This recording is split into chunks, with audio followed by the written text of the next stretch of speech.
In the town of Brittany, there was a noble lady named Dorigen, and a knight named Arviragus. Arviragus was in love with Dorigen, but since she was noble, he didn't think he was worthy of her. He completed many tasks to win her over.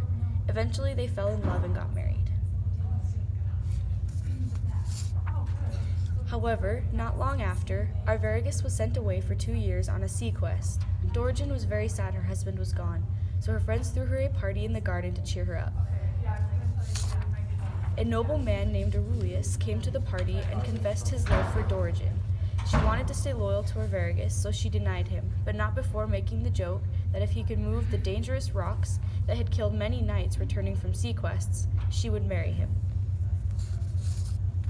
Aurelius took this joke seriously and grew sick, thinking that Dorigen would never be with him because he thought the task impossible. His brother took care of him, and together they came up with a solution. Aurelius's brother knew of a magician who could help, so the two of them traveled to find him.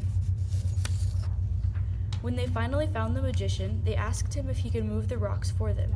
The magician told them he couldn't actually move the rocks, however he could make them appear as if they were gone.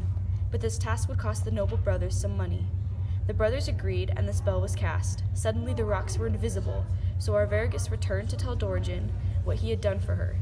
Dorigen was shocked because Aurelius had seemingly completed the impossible task. By this time, her true love, Arviragus, had returned. When she told him of her dilemma, he was very sad, but urged her to keep her promise. Arviragus knew that keeping your word is always the most important, even if it meant his heart would be broken.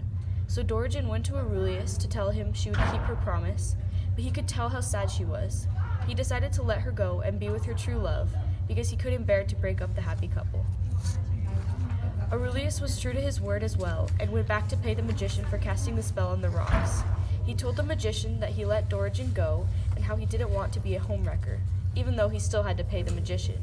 The cost of the spell was so expensive that Aurelius couldn't pay for it all at once. However, the magician was touched by his kindness, so he offered some kindness of his own and forgave Aurelius's debt. The end.